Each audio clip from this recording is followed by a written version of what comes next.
This conference at will 1 now be p.m. recorded. Oh, all right, let me start over. I'll call the meeting to order for the Board of Water Wastewater Commissioners meeting agenda, Friday, October 16th, 2020 at 1 p.m. In attendance, we have Alan Thompson, Sandy Seeger, Dan Pelletier, and myself and Judith Underwood. To start off with, I'll take a motion for the consent agenda minutes for August 28th, September 11th, and September 24th. Mr. Chairman, I move we adopt the consent agenda. Approve this. Is there a second? Second. And I'll take a vote by roll call. Alan? Aye. Aye. Judith? Aye. And it's an aye for myself. Thank you. Next, we have abatements. FY21 first quarter water department usage. Mr. Chairman, I move we approve the amount requested for $1,941.69. I'll second that. And I'll take a vote by roll call. Alan? Aye.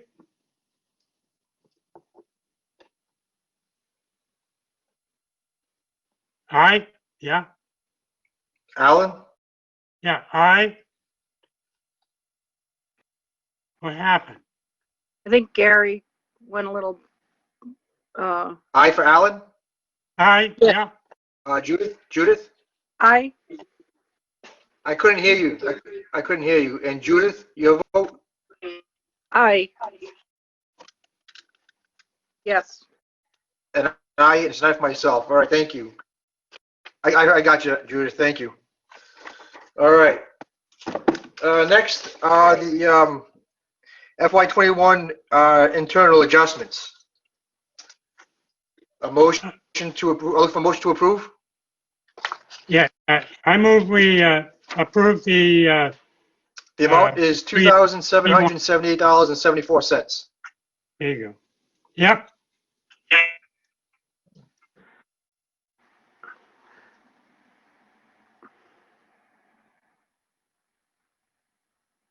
Hello? Is anybody else having a hard time hearing Alan besides me? No, Gary, I think it's your connection. Yeah.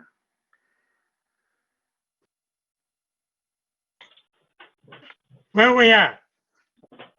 Dan, I can't hear you.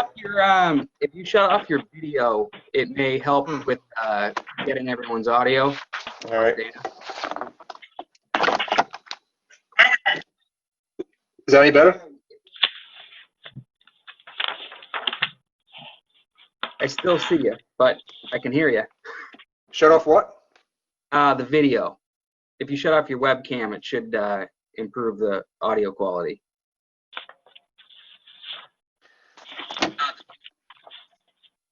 Okay. All right. How's that? Is that any better? Yes. Yes. Any better? Okay. So Al, so we're looking for a motion to approve the internal adjustments. So move. I'll second. Is there a second? Second? Okay, I'll take a vote by roll call. Alan? Aye. Judith? Aye. And it's an aye for myself. Thank you. All right, moving on to wastewater. Dan, you want to take this? Yeah, well, there's a little bit further down the agenda.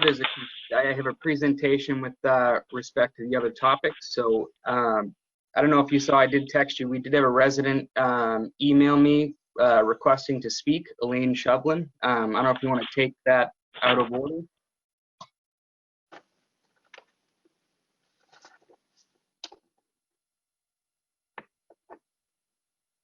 Sure. Is Miss Shovlin on right now?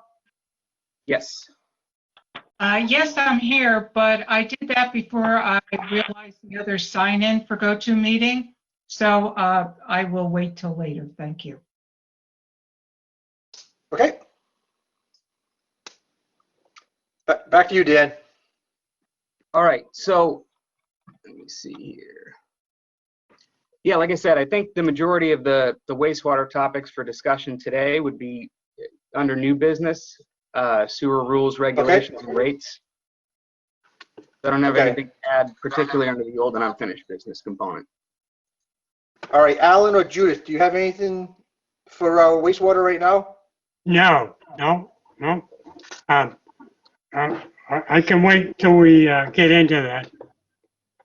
Okay. All Then right, so let's move on to the land grant letter of support. Dan?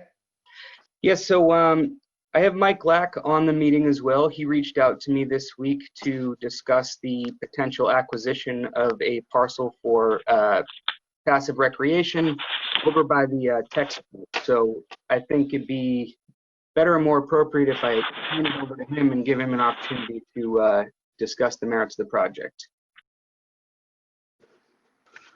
All right, sounds good. Michael, thank you for joining us. Thank you for the opportunity. So yeah, I serve as a director of the nonprofit Harwich Conservation Trust, and we're collaborating with the Town Real Estate and Open Space Committee, which is the sponsor of this project. The Real Estate and Open Space Committee is sponsoring an application to the Community Preservation Committee for open space funding in the amount of $360,000 to contribute towards the acquisition of the approximately 31-acre property that's located opposite the Cape Tech School. It's bordered by Headwaters Drive and Pleasant Lake Avenue and the Cape Cod Rail Trail, and it's very visible property. We have an agreement with the owner, Fred Jenkins, to purchase the property for conservation purpose, water quality protection purposes, and passive recreation, as Dan mentioned. Would make a great walking trail destination, also provide scenic views for travelers along not only both Pleasant Lake Ave and Headwaters Drive, but the very popular Cape Cod Rail Trail. It also happens to be almost entirely within the watershed to Hinckley's Pond, which, as we know, is the primary surface source water for Herring River. Hinckley's Pond is also alewife spawning pond and connected by herring runs to Long Pond and Seymour's Pond. The property is also adjacent to Zone 2 wellhead protection area for wells in Harwich and Brewster. So there's a public water supply protection aspect as well. There is developable upland on this 31 acres. It could be developed into at least 6 lots. It also includes a roughly 18-acre cranberry bog. There has been a change in the project circumstances from the time that it was initially reviewed by the Town Real Estate and Open Space Committee and also the Board of Selectmen. I see Mike McCaskill's liaison on the call, so this will be new information for you, Mike. And that is initially, we were in conversation with the owner, who's also the grower. He's a 5th-generation cranberry farmer. He owns roughly 150 acres, including bogs in West Barnstable. And we were talking about a 5-year lease back for cranberry farming. And just this week, he called to say, reluctantly, that he needs to end cranberry farming on that property. And this season, right now, that he just picked as his last. So this property will have cranberry farming discontinued on it, and it's really because of market forces. Economics of it are just not there. Local growers are looking at ways to exit the industry. There's oversupply from Midwest, Canada, other areas. It's driving down prices. There's other economic contributing factors that just make it untenable from a financial perspective. I shared this information with the Town Real Estate and Open Space Committee. They're still going to move forward with the application to the CPC. I look forward to a conversation with the selectmen if the selectmen feel that that's necessary. Meanwhile, there are other boards that are in support of this land acquisition effort. The bigger picture of preserving the property so it's not developed, so therefore we can protect water quality, walking trails, and the scenic vistas from the local roads, as well as wildlife habitat. Town Conservation Commission is supportive. We're asking for your support for the CPA app. The Natural Resources Department is supportive with a letter of support forthcoming. And the Bikeways Committee will soon consider the CPA funding application to contribute a letter of support. That's the summary of the conservation benefits for the community that are part of this land acquisition proposal.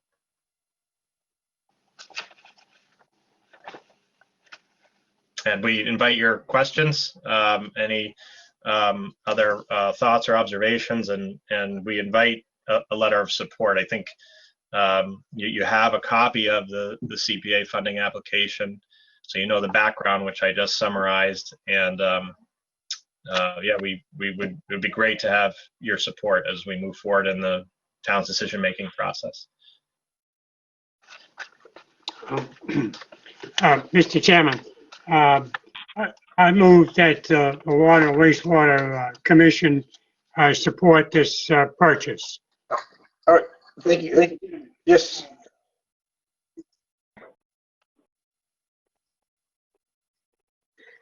Elaine, were you looking to speak? I believe All right. you're. Do we have any questions or comments from you or Judith? Mr. Chair, thank you. Dan? I just wanted to add to what Michael just presented. The Real Estate and Open Space Committee met this morning, and Michael joined us and gave us the same updated information that he just presented. And our committee unanimously agreed to move forward with this project. We've believed in it since the very beginning. And if the end goal is to save this as conservation and protection of the land, we're all for it.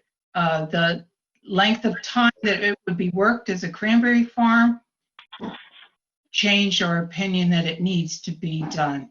So I thank you very much for letting us join you this afternoon, and we would appreciate your support. Thank you.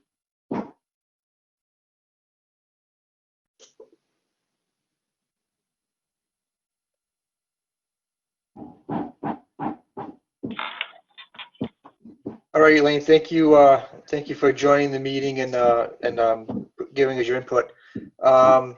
So Alan made a motion to support. Judith, question or comment?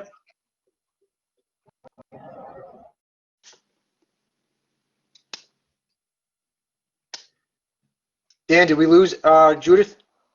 It looks like she's still on in attendance. Could be a connectivity issue. I know town halls had issues. We were having problems yesterday. I don't know if it's something in the air this week, but. All right. All right. Well, I don't think we need to take a vote on it, but I think we're all in favor of supporting the purchase of the cranberry bog. And if they're just looking for a letter of support, I think that's something we can all sign and send over to them, if I'm correct. That sounds good. Okay. All right. We'll get that written up and send that over for you. Thank you. Thank you very much. Really Is that Alan? appreciate it. It's an exciting opportunity. All right. Well, all right. Thanks for joining us. Thank you.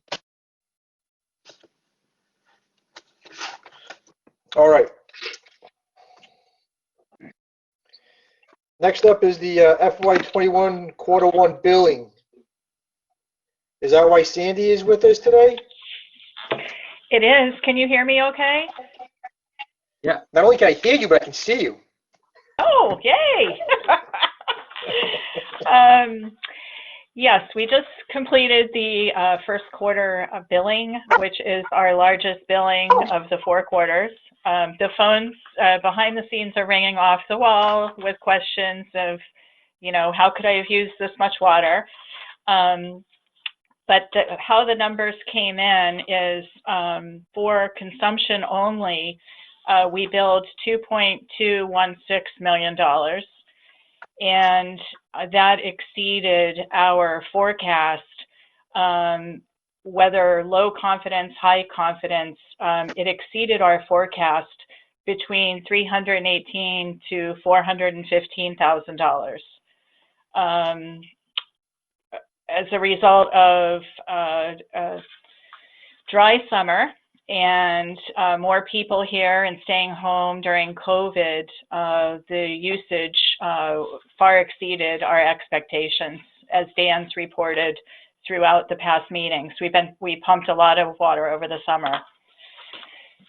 So that is the quarter 1 update for our billing figures and projections and actuals. If you have any questions about it or not, that's the update. So Sandy, this is actually our first full billing with the new quarterly billing. Actually, we're into year 2. So the methodology of how we're projecting revenues has been modernized. So what I provided to you in the packet is not only the commitment data that as a result of the billing that the chairman signed, but also a summary page of projections versus actuals. So it looks a little different than the past summaries because we've changed the way we're projecting the revenues. And so they range from a forecast, a general forecast, to one that's also a low confidence forecast and a high confidence. So as you'll see, these 3 projections, and if you, with the gallons, you know, these 3 projections, with the billing, we far exceeded any of the projections, which relates to the revenue being, you know, exceeding our projections as well. So we are in year 2 of quarterly billing. If I can add to that as well, you know, the low confidence and the high confidence range within our revenue projections are based upon the, I guess, average swing we could experience between a dry year and a wet year. So our annual pumpage could fluctuate anywhere between 100 million gallons between a wet year and a dry year. So what we did when we revised the projection models is try to account for that with the low confidence and the high confidence. What it doesn't account for is when we have a year where we pump more than we ever have historically and blow that 100 million gallon swing out of the water. So that's I guess the cause for overrun, as Sandy indicated, is we're pumping a considerable amount more than anticipated. So that's just a supplement there. All right, thanks, Dan. Alan or Judith, any questions about No, the first billing? No, I'm good on this. Okay. Yep. No, I'm all set. All right, Judith? I'm good too. Sorry, All right, thank you. guys. Yep. That's all right. This is all right. So thank you, Sandy. You're welcome. All right. Go ahead. I have the next 2 items as well. Yep. Okay. Have at it. Okay, so FY21 first quarter water budget report, you know, shows that the Water Enterprise Fund is in good standing, right in line for being a quarter of a way through the fiscal year. almost. So like our salary and wages, we've used 25%. Our revenues, we've collected 24%. So the expenses are not quite even with 25% of our expenditures, primarily due to the purchase orders that have to be, those funds have to be set aside. So it acts as if those are actual expenditures, and they're not. But the overview is good. We're right in line with where we should be for a quarter of the way through our fiscal year. Again, if there's anything that you see or you have questions about, we could discuss them. Where'd everybody go? I always see my work too. I'm here. Okay. I'm still here. I'm still here. All right. The camera on because it froze everything and knocked me out last time. So. Okay, so that is the water budget summary for the first quarter of FY21. David, can we just go back for 1 second? Sure, yes. Just go back. I'm just trying to find the number again of the billable water usage. What was that number again? Okay, the usage, let's see, the billable consumption backs up to the previous agenda item. Right. Yes, and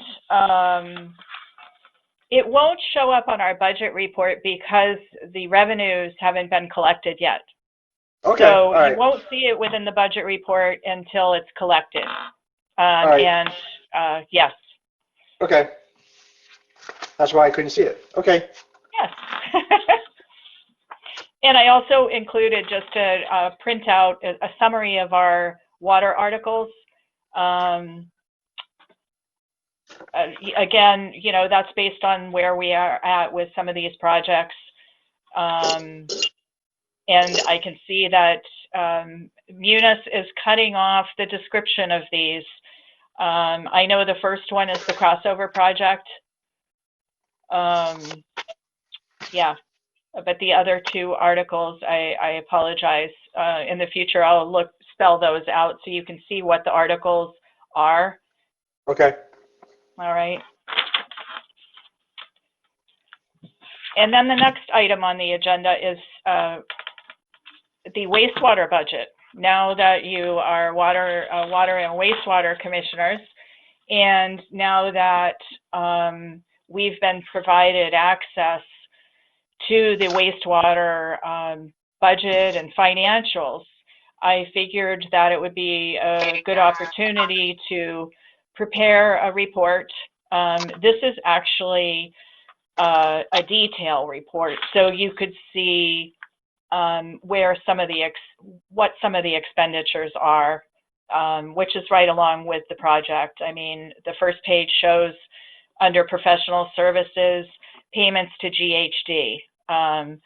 So, you know, this is a budget report like the Water Enterprise Fund, but this is the Wastewater Enterprise Fund. So I will work to include this quarterly when I do the budget update for the Water Enterprise Fund. And meanwhile, if anything comes up that we need to look at, Dan can let me know, or you can let me know, and I'll include it in a meeting. Along the same lines, there are wastewater articles. So I also printed a summary page of the wastewater articles, and again, Munis cuts off the description. So in future reporting, I will, you know, type that in and include it in so you know what these articles are. So it's some exposure to the Wastewater Enterprise Fund budget and the articles that are out there. All right. Sandy, seeing that this is really the first time we're all looking at the wastewater budget, Yep. could you just go through and explain what the charges are? Like for the first one, the wastewater fund, there's a amount of $200,000. Yes. Now that was taken from the general fund and put in Yeah. here to start the wastewater budget off. Yes, that is And correct. and then from there, Yep. I see the $80,489, which comes under sewer salary and wages. So that Yes. $80,000, who is that being paid to? I'm not sure, Dan? Yeah, no, so the salary and wages for the sewer enterprise encompass percentage of my salary as well as Oh, salaries for administrative staff and field staff to conduct the meter reading that will be required to generate the sewer bills, as well as included in the IMA our obligation to pay the percentage of the salary and wages for the DPW director for the town of Chatham. All right. So now, when you say part of that $80,000 goes towards your salary and administrative salary, are you Yep. talking about administration in the town of Harwich or No. in? Administrative in our office. Okay. All right. So my next question there is, are, I'm sorry, go ahead, Sandy. I was just going to say I did know the answer to that after all, but I just froze for a minute. I'm budget as That's well. So then, There are no charges to this yet, so we haven't yet charged this line item for a portion of Dan's salary yet. That's okay.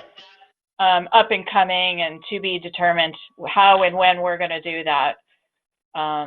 So I guess my next question is, when we do start to make these payments, if you want to call them, what's that going to do for our indirects for the town administrative office in the town of Harwich?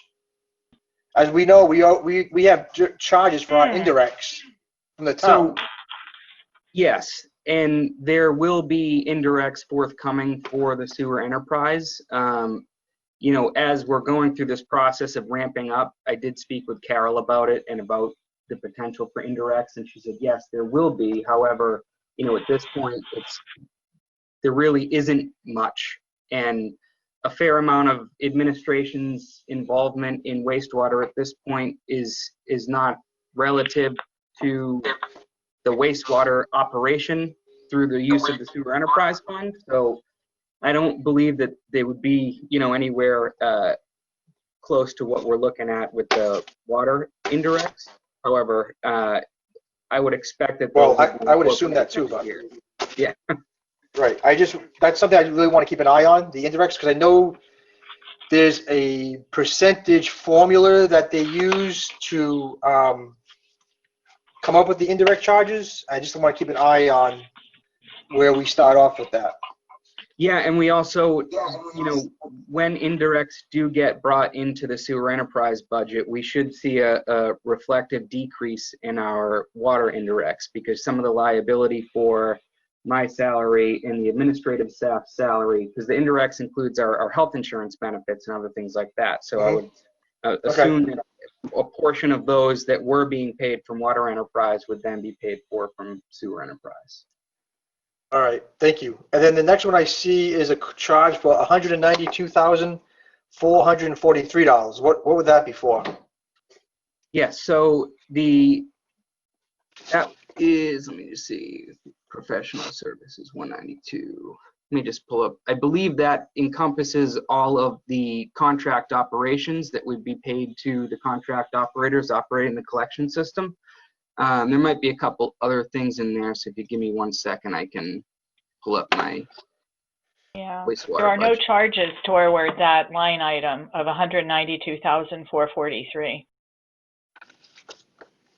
And we'll likely see, we probably won't see expenses in that category until we're nearing bringing a contract operator on board, or if we get to a point where we have to do startup and training for the pump stations and don't have contract operators on board, we may be, having to pay out of, a side contract to bring them in so they can be compensated for the training of all those pump stations. Okay.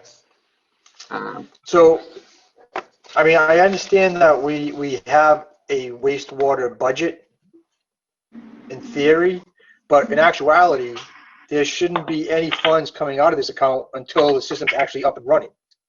Correct. which could be what, Well- April? Yeah, I mean, Ish. there could conceivably be, yeah, there likely won't be anything as far as expenses. There's likely going to be some continued expenses with some of the other work that we're doing. With GHD, you can see that some of the professional services were paid out of that already. But yeah, like you said, we shouldn't see any real expenses coming out of here until we get ready to flip the switch. Can I ask Okay. a question, Gary? Absolutely. Yep. So flipping the switch, at least on the budget, is that reaching a certain level of capacity? Maybe, I don't know, I'm just throwing a number out there, like 30 homes or something like that. Or- No, so what I meant by flipping the switch, if you will, was issuing the orders to connect and initiating the hookup process, starting that 1 or 2 year hookup period. That's when we're going to initiate wastewater flows to Chatham when we get customers connected, and that's going to be really the effective date of when we begin paying those expenses. Okay. Alan? How about irrigation meters? So that is still a component that needs to be incorporated into the water rules and regulations. I know it was quite some time ago, but the board did vote to support the installation of irrigation meters. However, we haven't formalized a policy yet, which we got to work on, obviously, and then incorporate into all of the other rules and regulations that we've been working on over the past year for adopting. Okay.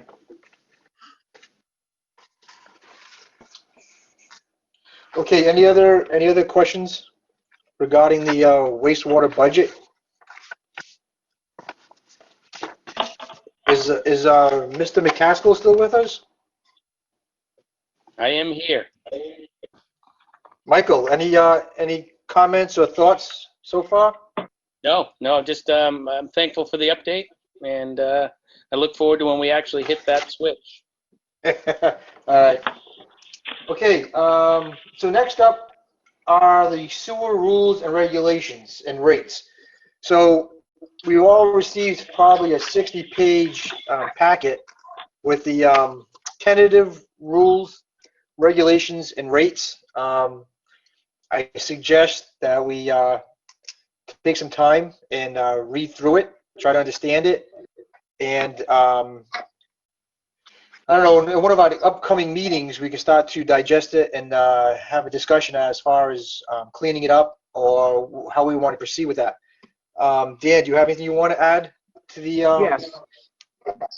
Yeah, so I put together a presentation. I'm going to share my screen here just with the IMA, the rules and regulations, the sewer use bylaw, recently adopted land use controls. I wanted to kind of go through the structure of the existing governance documents and the process that they outline, for us to move forward as a town to make amendments and just first introduce all that and get an understanding. And then I have some additional information on rates. So let me see. Can you see the screen? Yes. Or the presentation? All right, great. Yep. So I'm going to jump right in. So the first slide here talks about the three main governing documents. We have the intermunicipal agreement, which is defining the sewer service area of which we can contribute wastewater to Chatham. Our capacity purchase fees and schedule for the purchase capacity we bought in their wastewater treatment plant. Identifies shared operation and maintenance costs, procedures for amending regulations, flow characteristics, methods for determining flow, cost sharing, dispute resolution, things of that nature. So that's the document that binds us to Chatham and gives us the ability to send our effluent to them. Following the adoption of the IMA, the town adopted a sewer use bylaw in 2017, which is really the first page and a half of the packet of 60 pages you got for rules and regulations. And that sewer use bylaw can only be amended through majority vote at town meeting and establishes authority for the governing board to establish and enforce rules and regulations. And then lastly, we have our rules and regulations document that provides the technical administrative information for connections to the sanitary sewer, making standards and materials, like similar to our water department rules and regulations, where we mandate a Mueller hydrant, right? Because that's our department standard. With wastewater, there's other components that also need to be regulated. Preventing new sources of I&I, which is inflow and infiltration. So as a sewer collection system ages, it's not a pressurized system. Roots can find their way into sewer mains. People can be discharging when they're not supposed to.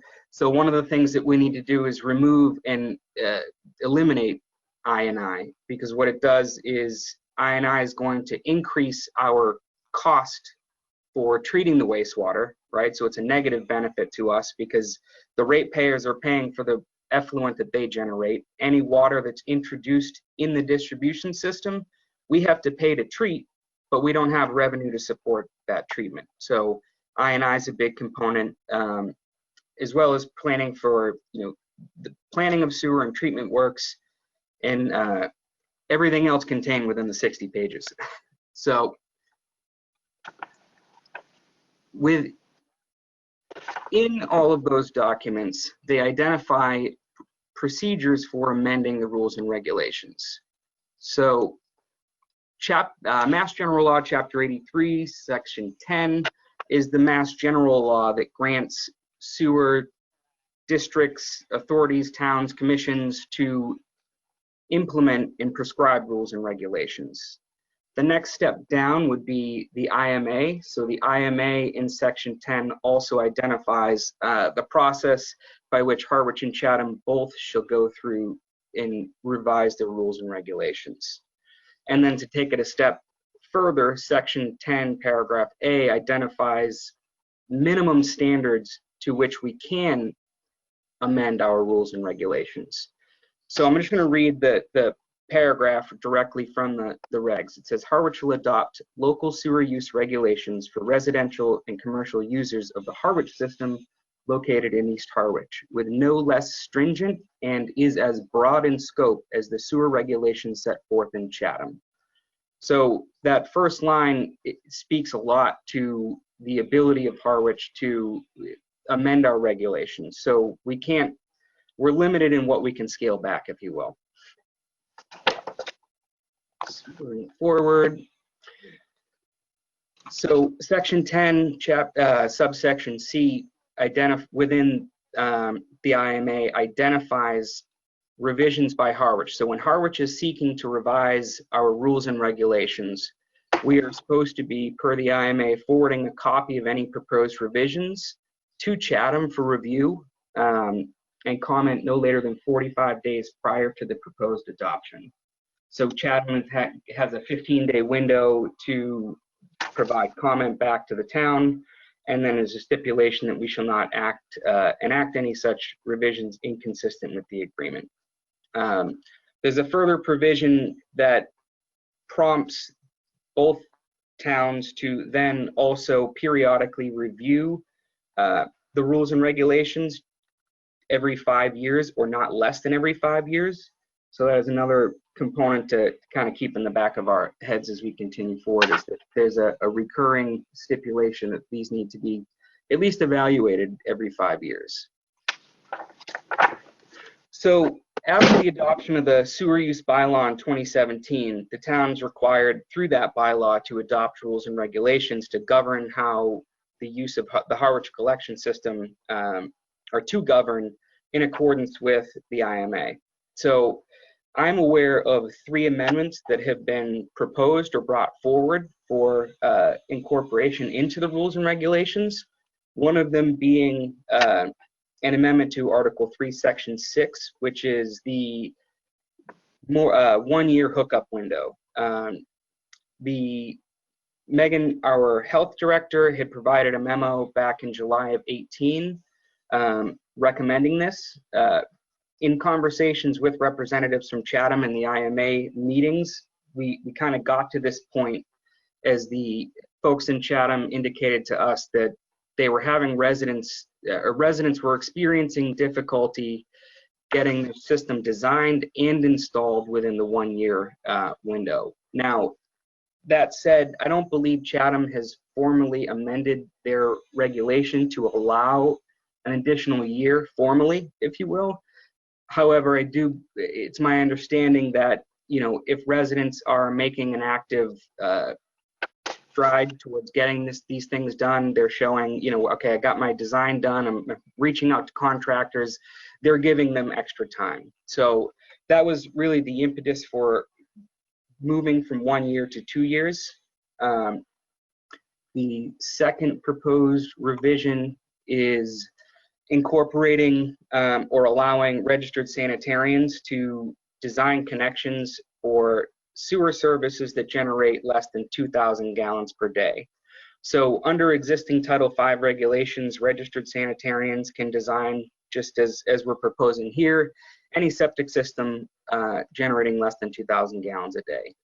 From a mechanical perspective, or design perspective, with a septic system or a sewer service connection, the principles all still apply, and I wouldn't say that either is more or less qualified to design a residential sewer service than the other.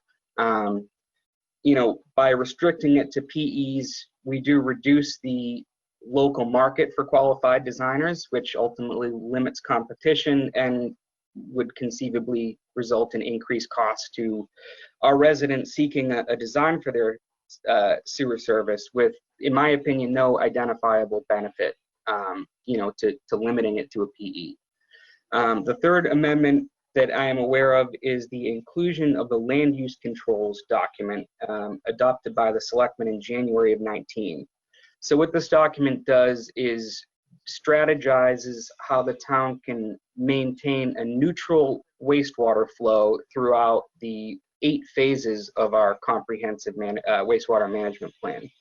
So within the attachments to the packet, the land use control document, I believe it's the last page within that document, has a spreadsheet with projected flows that are tied to the 8 phases of our CWMP. So we can, as a town, amend and we can shift flow from one area to another, but ultimately the full volume of flow that's identified in that table is what Harwich is making a commitment to stay to through those land use control documents.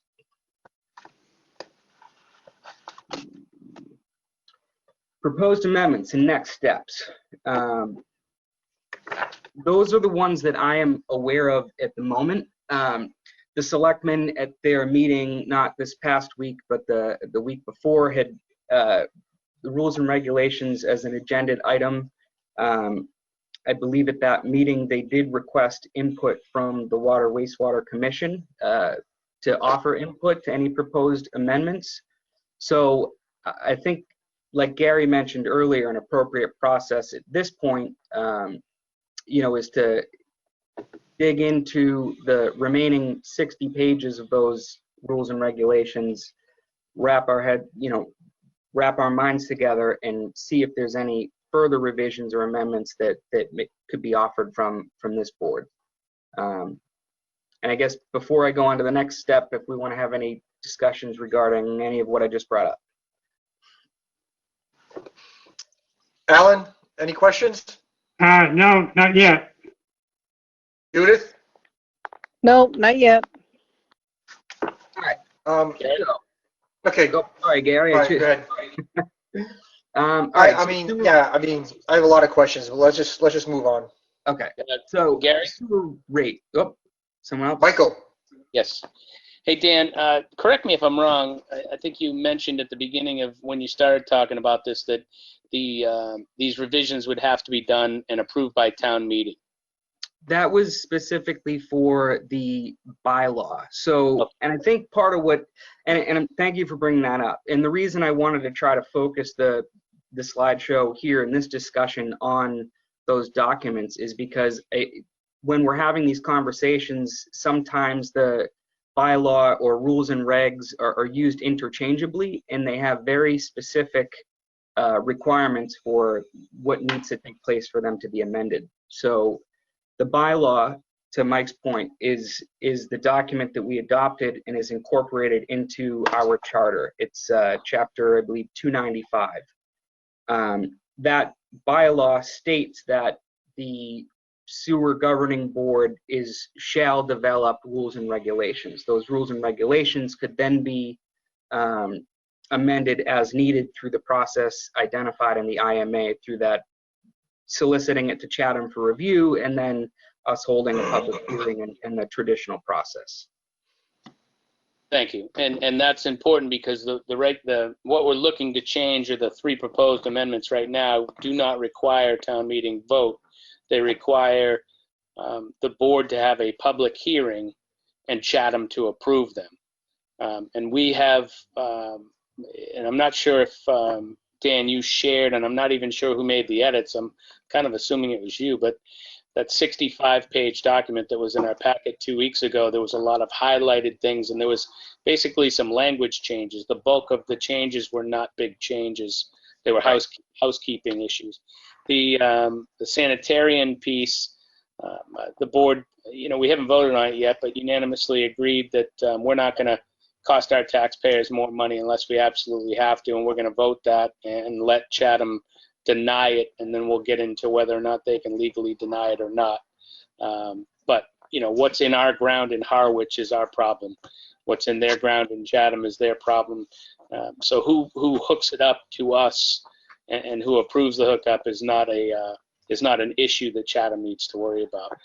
On the 2 years versus 1 year, I believe the consensus of the board is that we don't necessarily want to, and I brought this up last week, we don't necessarily want to just outright say you have 2 years to hook it up, because there's expenses that go along with this.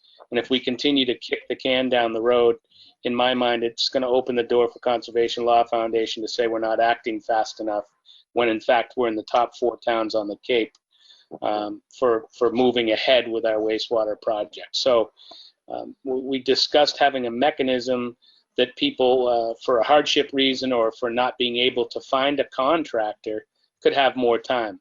But the board seemed in agreement that we should try and keep with the 1 year, but come up with a mechanism that allows them to go 2 if they have to go 2. So I think that's the basis of our discussion, and I only mention that so that the commission members know kind of where we're at. As far as the housekeeping stuff, there was no comments made on that whatsoever. So I would guess within the next couple of weeks we'll have a public hearing on this, or we'll probably wait for the commissioner's input on this, then have the public hearing and then vote it so we can go immediately back to Chatham. And then lastly, I did ask for an illegal opinion based on the proposed 100-unit, which hasn't come forward, 100-unit apartment building in East Harwich connecting into the sewer. I've asked for a legal opinion on whether or not we could make a regulation right now, a sewer regulation prohibiting them from joining into our sewer system, because it was never intended that we would allow large-scale housing projects when we voted and passed this sewer system and the CWMP. So, after the fact, it's my belief anyway that homeowners, property owners in East Harwich that were figured into a build out of a sewer system, if we allow this and another one, wouldn't be allowed to develop their property because the system would be overburdened from what we designed it at and what we sold to town meeting and voted on for money appropriations. So we are looking into a legal opinion on whether or not we can add a sewer regulation prohibiting these large-scale projects in this area. Thanks, Mike. I'm sorry, go ahead, Judith. Oh, no, I just wanted to ask a question on that, Michael. So there you're referencing when we first voted at town meeting, and I know I was actually going to ask you this in the meeting today. I know I got up and I spoke in favor of support of the sewering system starting with the proviso that development would freeze. I mean, obviously a 40B is a state regulated issue, but other development would freeze, and the Board of Selectmen at the time said at town meeting that that is what was going to happen. So I was thinking, is because they said it and it's not written down, does that count as, does that count? And I know you're trying to figure that out with the legal. Yeah, so Judith, I've done a fair amount of work on this since since Wise had gotten his development planned and that he came back forward and then announced the 100 units. So I've done a fair amount of work. Unfortunately, with the 40B laws, which is in my mind an antiquated law, we shouldn't be allowing 75 market rate units for a 25 affordable open to the state in an environmentally sensitive area. To answer your direct question, I'd have to go back and see what the context was, because in my involvement anyway, we never voted to freeze any development, because the development that was used in the calculations for the CWMP was based on current zoning laws. And what we said was that we would not change the zoning laws to increase development out there based on the sewer. And as you know, 40B doesn't fall under any of these laws. But I would argue that we sold to the residents what we thought was a $24 million system with a $7 million buy-in to Chatham, which is now going to be a $35 million infrastructure project with the $7 million buy. We sold this to the people of East Harwich based on current zoning without the thought of 100-unit apartment buildings. So my question... We're talking the same thing, I think. Yes, we are talking the same thing. So yes. Okay. In the end, it's going to come down to legal, because in any other part of the state on a 40B, they're required to hook up to a local sewer system if one is available to them. So really, our only technicality at this point is going to be based on what our town approved this sewer system conceptually with the current zoning, and whether or not, if this after the fact maneuver by Wise is going to be permittable based on what these votes were and why we built the system. Can I ask one more question? Yes. Yes. Are you using the same council that was serving as council at that town meeting? And if so, might it be wise? Might it be smart to get a second council opinion so that there's no perceived? I'm using that word perception, right? No perceived conflict of interest. So, not that there would be, but just so that everything is clear cut and there's clarity, you know. So I see where you're going with that. I've thought of that. I think what in my mind, what I want to see is the first of the legal opinions before I ask for a second one. It seems like a cut and dry question. There's some other areas that we could fight a project like this. And I do want to be clear, because this will be all part of minutes. I'm not against affordable housing. As a matter of fact, I'm for it. But all the affordable housing that we have discussed has been affordable housing that fits into a community. And again, I'm going to say, for someone to build a 100-unit apartment building, that 75% of them will be market rate plus Wise living fees for 25 units to be deemed affordable. And today's affordable rates aren't really affordable anyway, I think is wrong.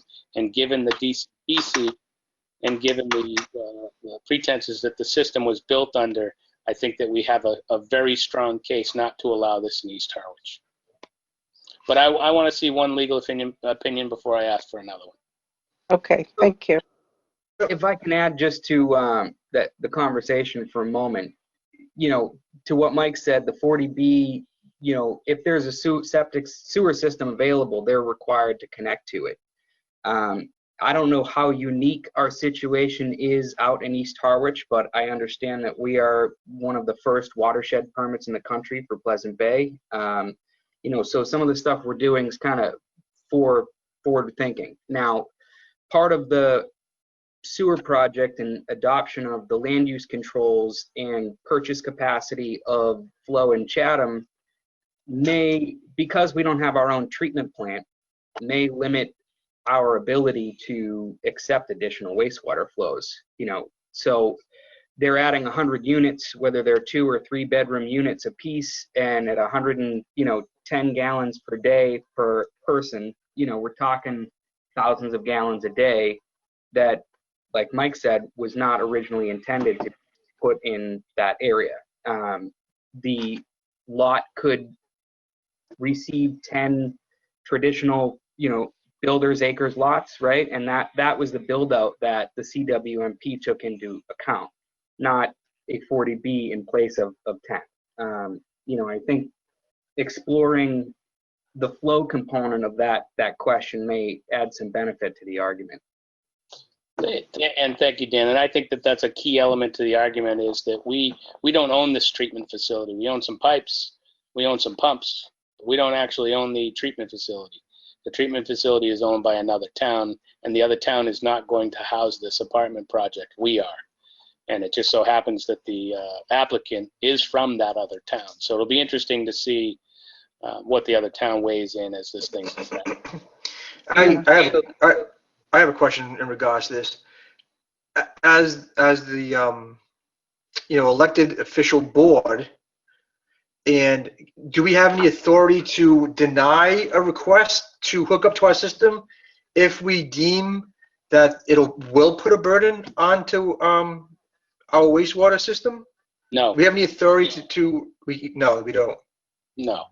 40B laws, if you read them, they're a very interesting set of laws that, as I mentioned, are antiquated, and they don't, you know, they're written for the state, and the state wasn't looking at little resort areas like Cape Cod that have a 3-month economy. They were not written based on what we have for a job infrastructure down here, and they were written for bigger places in the state, and they were really written to convert old buildings that weren't being used into apartment buildings, not to build brand new on ground in a DCPC area wedged between 2 other neighborhoods on an already busy road, and tax systems that we don't even have to handle that volume. So the answer is no, Gary.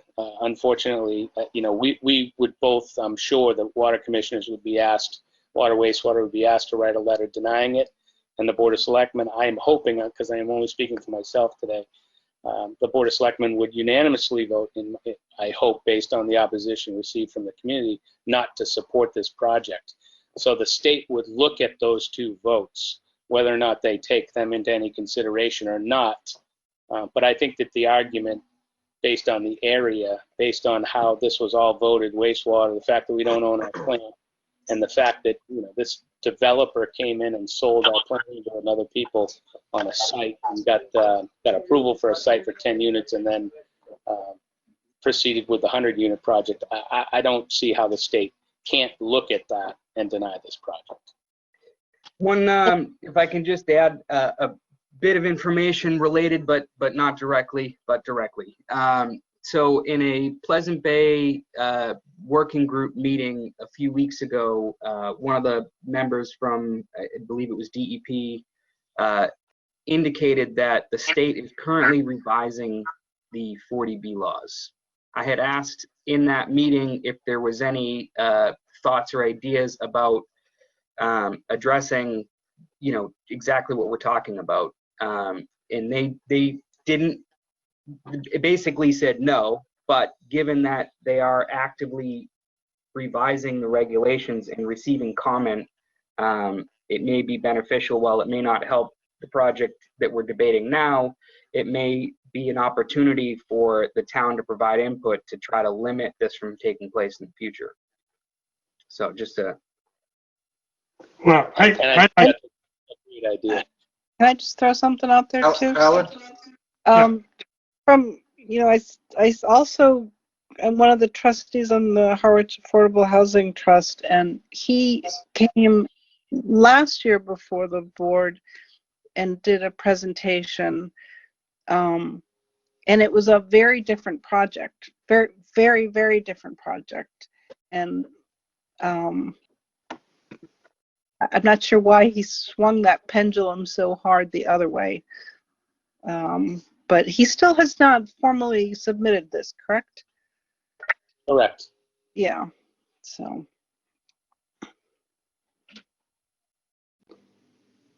Alan, do you have a question? Yeah, well, a comment.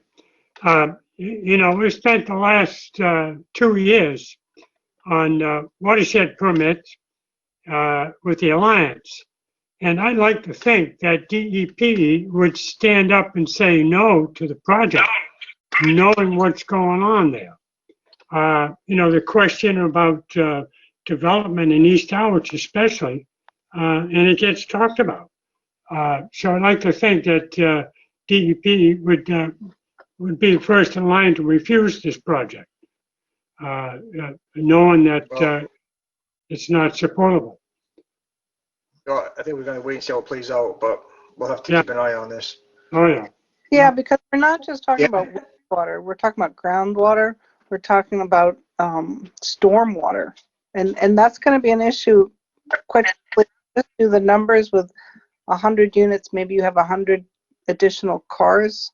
That's a lot of potential runoff, I would think. But I mean, it's not even, it goes beyond water and wastewater, like Michael was saying. The resources of 100 plus units, on a busy road as it is, for our first responders and the traffic situation there. I mean, there's a lot of issues that come into play. So hopefully it will be looked at seriously and see how it plays out.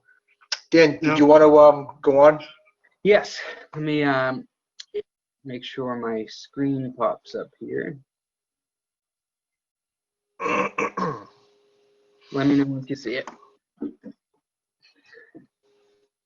yep, it's there. All right, great. So let me just jump right in here. Sorry, I've got the dashboard for GoToMeeting in my way here. All right, so I just wanted to start off the sewerage discussion just with some general information. So I pulled the informations on this slide from the 2017 tie-in bond rate studies. I think this is a pretty informative graphic that can clearly show that in general, the cost of treating wastewater is considerably higher than the cost of producing potable drinking water.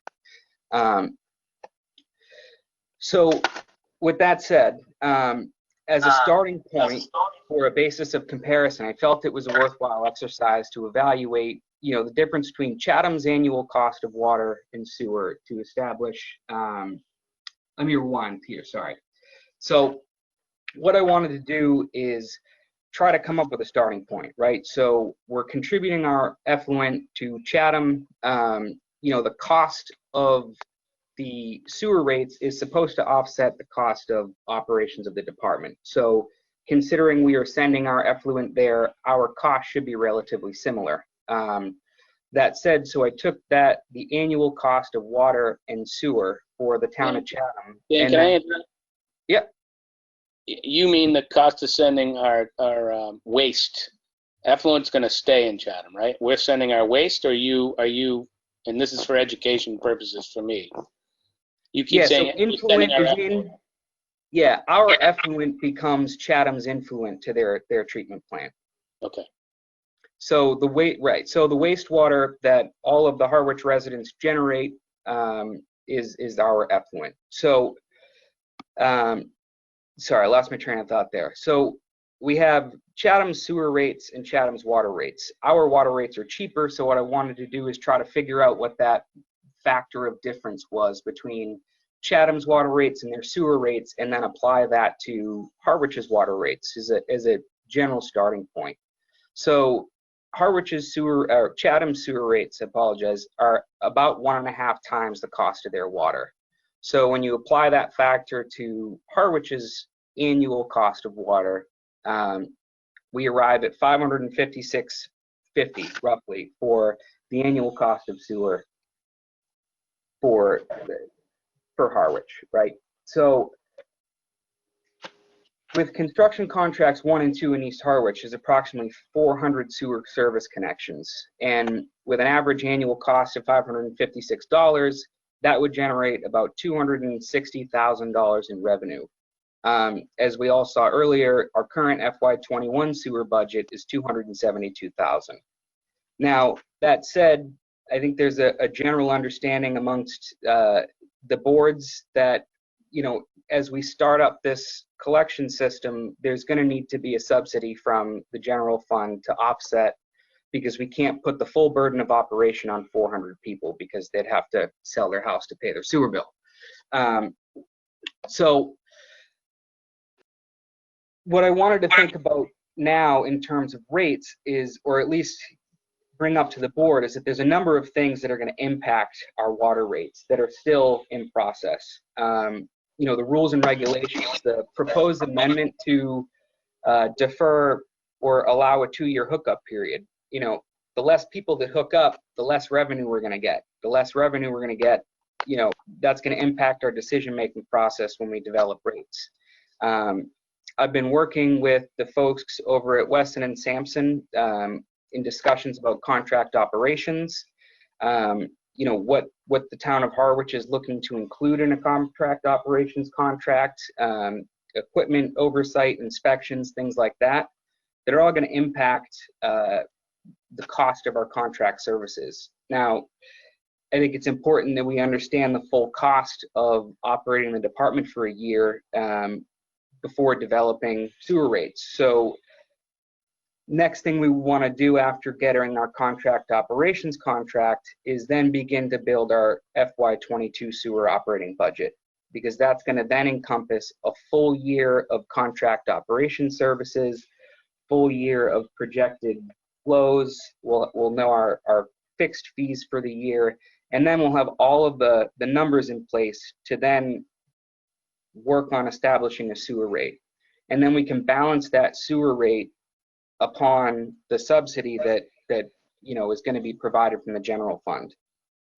And then obviously this all has to be completed prior to issuing the orders to connect and starting the system online, which I believe could happen as early as spring 2021.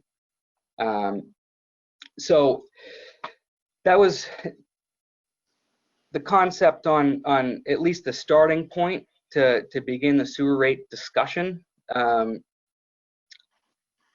I guess I would be open to questions, comments, concerns, or alternative methodologies at this point from you folks. Alan, I'll let you go first. You know, I'm really not ready to make any decisions today. I mean, you just handed this package, and I'd like to sit down and dig into it. Alan, we're not making any decisions today. This is, we have a lot of material to read. It was just basically, whatever Dan has shown us so far. If you have any questions as far as what that goes. No, and actually, I don't. I'm okay. I'm along for the ride today. All right. Dan, I do have a question though. Sorry, and this was more the rate methodology, and what I was kind of trying to go over there was really just to set up an initial discussion as to how we want to approach setting rates and what information we need to assemble to be able to make an informed decision on how to set rates. Right.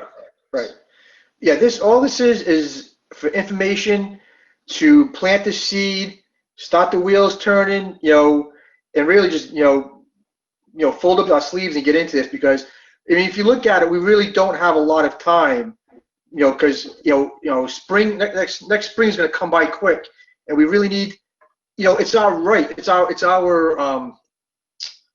job to have this ready prior to anything flowing, so that the homeowners know what to expect and try to budget for it, plan for it, or honestly just be ready for it with no hidden extra charges or anything like that. So it's really a lot to digest in realistically a short amount of time. For me, I'd like to think that we'll talk about this in a couple of weeks again, and be more informed, all around, of all the issues, etc. It's always been right from the beginning that there was going to be a shortfall initially to funding the sewer operation. So that's a given. So I like I say, another meeting in a couple of weeks, and I'd be more prepared to, ask. Well, I can tell you. Well, I can tell you right now that the sewer rates, rules, regulations will be on our agenda probably right up until next April, just because there's so much information to go over and just so many things to talk about that this will be on our agenda, going forward. Dan, one question, I don't even know if this is in line, but as far as companies authorized to hook up homes to our sewer, I know as far as the water department goes, we have certain people that we are authorized to make that water connection. And I'm sure we have nobody at this point authorized to make those connections. How are we going to go about that? I don't want every guy with a shovel, digging a trench. Right, so the licensed utility installers list is actually held presently with the health department. And we have a similar list for Title V installers, right? So in order to become a Title V installer in Harwich, you have to go submit the, proof of insurance, workers' comp. You have to sit for a small practical exam to prove that you have the, aptitude to install a system and not have it fail. And the initial thought in discussions with Megan in the health department was that we would grandfather the list of installers from the Title V list over to a licensed utilities installer list for sewer service installations. That said, the work is, pretty much identical. The only difference between there's a couple differences, but the big difference between a septic system and a sewer service is that the septic system has a leach field and the sewer service goes to a pipe. As far as design parameters, they both have to pitch the right direction, so an installation goes, if you can install a septic system, you can install a sewer service. So that's been the conversations I've had with Megan, that we would grandfather existing installers, and then also grant likely reciprocity for installers on Chatham's list as well. Gary? Do you have a number by any chance of how many people are already compliant? Give me a second and I'll see if I can pull it up. Gary, real quick. If I may, I do know that process with the Board of Health has begun. They've had several inquiries on top of the list that they already had. And I know a few people that are applying, and that the Board of Selectmen will agenda soon that discussion, because we recognize that with the East Dam Water Project, the Orleans project, the Chatham project, that the contractors are starting to get spread a little thin. So we are actively going to pursue that. And then just on the back to the rate, I just would like to commend Dan on his forward thinking. Obviously, with 400 homes on what's been appropriated for money is not the 600 that we anticipated, which I think we all need to try and support the next contract and get as many people to support it, so we can get 600 homes online and really get our money's worth out of the town of Chatham. And I think, speaking as one selectman, I would say before we embark on a DHY or any other beginning, we really need to focus on finishing East Harwich before we get into another part of town. But thank you, Dan, for the forward thinking on the rates, and I think that there's no question that the town's going to have to subsidize rates for a while, because even on this first stretch, I mean, to think we're going to get 400 even in the next 3 or 4 years, in my mind, is a complete stretch. There's a lot of people that have fought this from the beginning, and they're going to take as much time as they possibly can. So we're never going to get to 100%. I'm hoping we get to 75%. So thank you for your forward thinking, and that's a great beginning. Thank you. And Gary, to your question, there's about 60 septic installers on our list. Okay. All right. Again, and these are all, Alan, these are all just, anything you can think of, any kind of questions or anything like that. I mean, this is the time that we start, throwing it out there and trying to get ideas and, put something together, because it's going to be a lot of time and effort put into it. Yeah, no, Dan, you can go ahead. Yeah. Oh, I'm good. Is that? You want to continue? That was the last slide on that topic. Yeah, Okay. I just want to throw it, and I've got full confidence in the way you analyze this stuff numerically. I'm excited about how you're looking at these different options. So thanks for the brain power on that. Thank you. Yeah, it's we're shooting moving targets with a blindfold on, trying to figure out what we're going to generate in these first couple of years. So it's I welcome everyone looking into, evaluating, asking questions, and interrogating me on how I got to where we're going to get. So I do have another question, and it's not a very pleasant one or a thought process, but like Michael said, of the 400 homes, not everyone's going to be excited to be spending this kind of money to hook up to the sewer system. So in that event, as unfortunate as it is or may come to be, what's the process to get them to hook up? So this question was asked in a public meeting that we had. I believe it was at the Cultural Center when we could still gather in groups. And Chris, town administrator at the time, had indicated that the town as a government entity has the authority and ability to levy fines, liens, and pretty much do all things necessary. In addition, the rules and regulations give the sewer governance board, which would likely be you guys, with the it would be the Water Wastewater Commission at the time everything's flowing, the authority to levy fines and fees against users, as well as the Mass General Law that was referenced in the presentation also gives the authority to levy fines. So I would need to seek counsel to get the formal statutes and legalese, if you will, but that's my understanding. It's certainly not the road I want to go down, but we do have a responsibility to to move forward. So. And I have been asked that by any further questions? Yeah, I mean it's not a pleasant situation, but any other thoughts or questions regarding the rules, regulations, and rates? All right.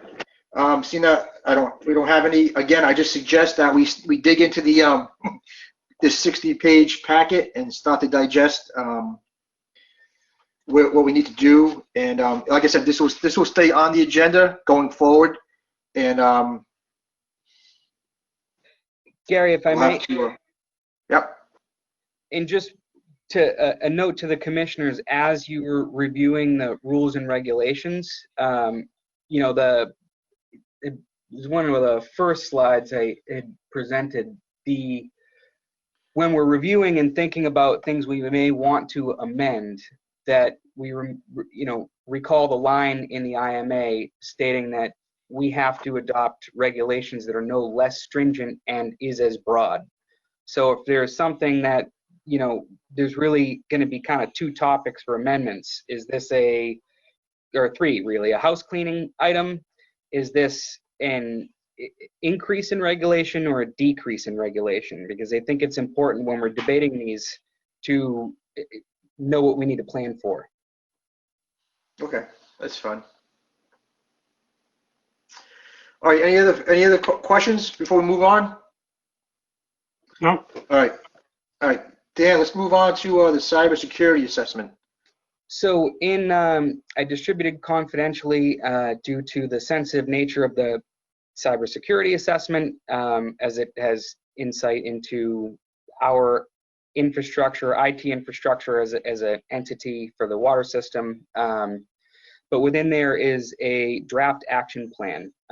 So I spent a couple hours on the phone with a consultant working on behalf of EPA, as well as Rich from Cape Tech Group, our IT consultant that assists us here at the water department. The initial step was to answer a series of questions. That series of questions ultimately produced the list that was distributed, the action plan that was distributed in the confidential packet to the board. So I have another follow-up meeting next week to discuss what myself and Cape Tech Group have put together as a initial assignment of responsibility for the things that we're going to take action on, and also prioritizing. And one of the things involved in this whole EPA assessment is, after we develop an action plan, the consultant's going to check back in with us in 6 months and in a year to work and see what progress we've made. So there's a number of different components that I would like to see happen to increase our security and redundancy and ability to recover should we ever be the subject of malware or ransomware or any other threat. So it's a general overview. If you have any questions, I'd be happy to dive in deeper. Well, again, we have a packet in regards to the cyber assessment, which I would recommend that we, dig through that as well. Any questions as far as what Dan went over right now before we move on? no, I read through the whole thing and I find it very interesting, and I thought we already did a lot of that stuff, but it just as well, if we weren't, we should. Yeah. And a lot of it is, and that's the thing, when Rich and I went through and assigned roles, some of the tasks in there are currently under the umbrella of the things that we're doing.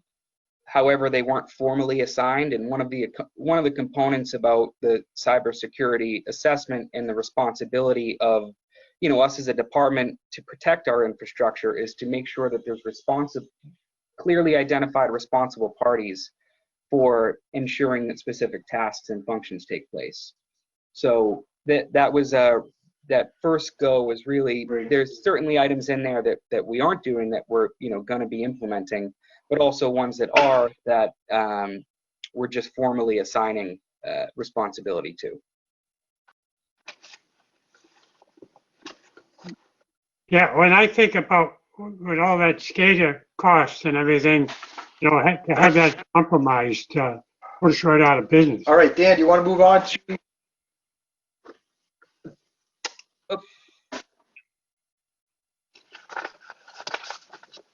Sorry, we good? All right, Dan, let's move on to Superintendent's report.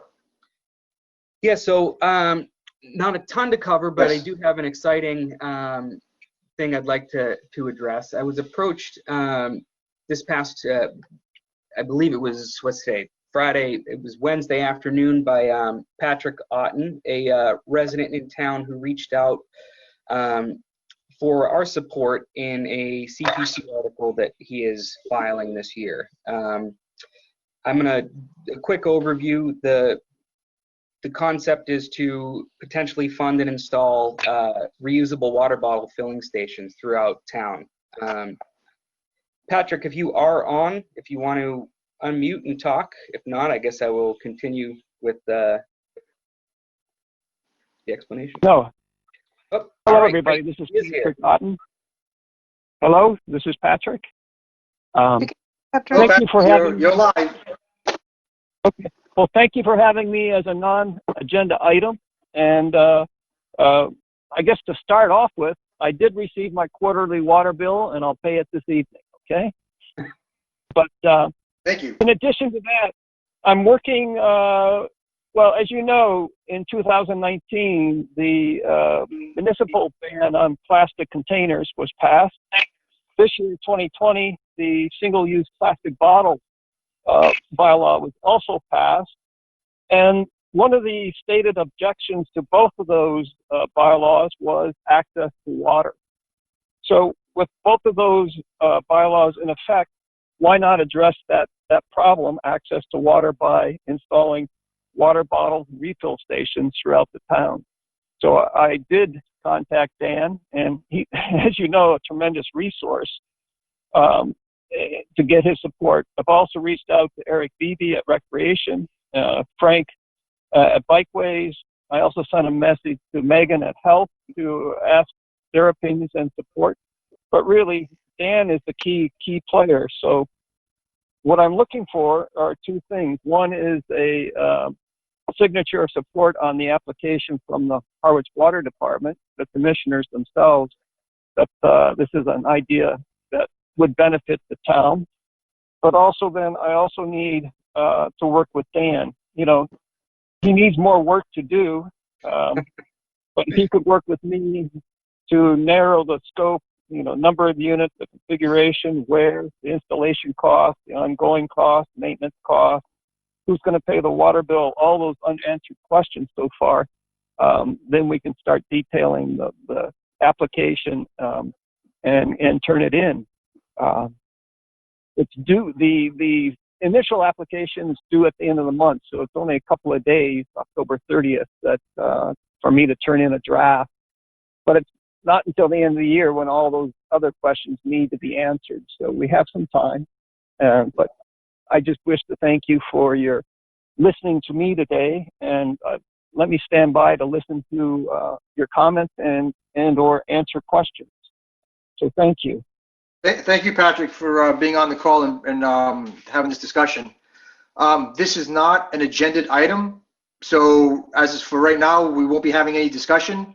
We'll put this on the agenda for our next meeting, so we could have a discussion about it. So again, it's a great idea, and but it's something that we could put on our agenda for our next meeting to actually have a discussion, you know, between the three commissioners. Daniel. Alan? In the interim, possibly that'll give them some time to figure out where they might go and some of the costs and, you know, how to maintain them and all that. Right. Dan, is there anything else you wanted to add on this? Yeah, well, just for those watching along, Patrick did provide me with a link to at least some examples of the outdoor watering pedestals. You know, personally, I love the project. You know, I think it would be a great asset to the town to have water bottle filling stations, you know, on the bike trail and other highly trafficked areas.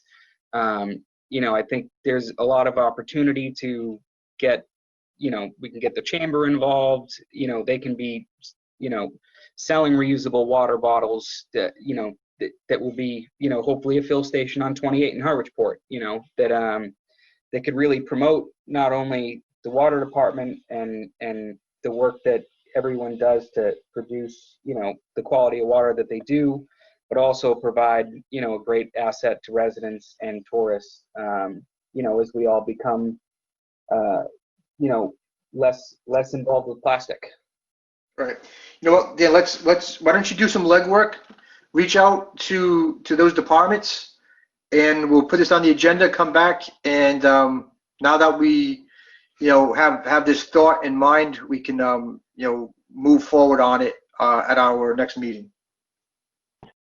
Can you tell me when your next scheduled meeting is? Because my deadline to turn in the initial proposal is end of the month, October 30th.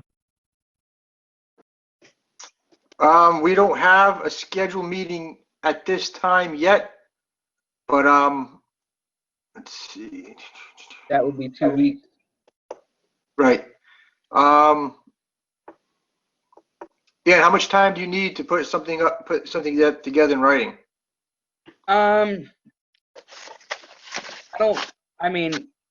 think I hate to cut it close, but I think if Patrick, if we did something on, if everyone's available on the Thursday, the 29th, that would be, just about 2 weeks away from this meeting. So it'd be in line with our kind of regular scheduled meetings. Should the discussion be favorable on the 29th, then we could have, I could, have something ready for signature to get over to Patrick for the submission on the 30th. I know it's cutting it close, but just to allow this board to at least have 2 weeks for work between the next meeting with all the reading you have. Right. Well, I definitely want to see this move forward and see what we could work out. I think it'd be valuable to the town and to the environment. So it's something I'd like to proceed and see where it takes us. But again, we definitely need more information. But do the other commissioners want to move forward and see where this goes? Is there any interest? Yeah, I definitely would like to. Okay. I would too. All right. So let's do that, Dan. Okay. So we can actually get a discussion. I have no problem meeting next week if that would be beneficial. So I don't know what your Alan and Julie's schedule looks like. Oh, next week's, if we did it at night, yeah, or actually Tuesday I could. The 20th? Yeah. Alan? That What time? it doesn't give a lot of time. Yeah. You know what? Hold on a second. Yeah, we don't have enough time to post a meeting. Oh, right. The rest of the week, this is just a crazy week for me. It's Okay. all, unless we Well, did it, if you guys want to meet how about after the 5 o'clock. after 5 o'clock next week? Yeah, but I don't know. So I am booked from 7. So I'm booked from 7 in the morning till 5 o'clock, Wednesday, Thursday, Friday next week. All right. Well, how about Tuesday the 27th? Let's see. At what time were you think? Well, if we could do, I don't know, 11, 1. And we I mean, can do this quick too. I mean, to try to focus on this and come back the following week after Halloween for a full meeting for discussion, rules, regs, and everything else. Okay. Yeah, 11 o'clock would work well for me on the 27th, Tuesday the Okay. 27th. So Patrick, does that work? Yeah, let me ask Dan. Dan, do you have time between then and now to sort of rough out how many units, where, and the sort of initial costs, basic configuration, and, so we can get a draft put together so we can begin thinking about this concretely? Yeah, I don't think that would be, between now and the 27th, I think we can definitely get something put together. All right, so Good. let's do that then, okay? Great. Okay. Wow, wonderful. Thank you very much. I'm glad I'm paying my water bill. So are we. Thanks for your good work. So, no, thank you very much, everybody. And Patrick, Thanks, Patrick. Yeah, thank And you. Dan, I'll contact you and we can sort of get together and start ironing out some of the details, okay? Great. Great. All right. Thank you. All right, thank you, Patrick. Okay, good. Bye for now. Okay, so Dan, what else you got?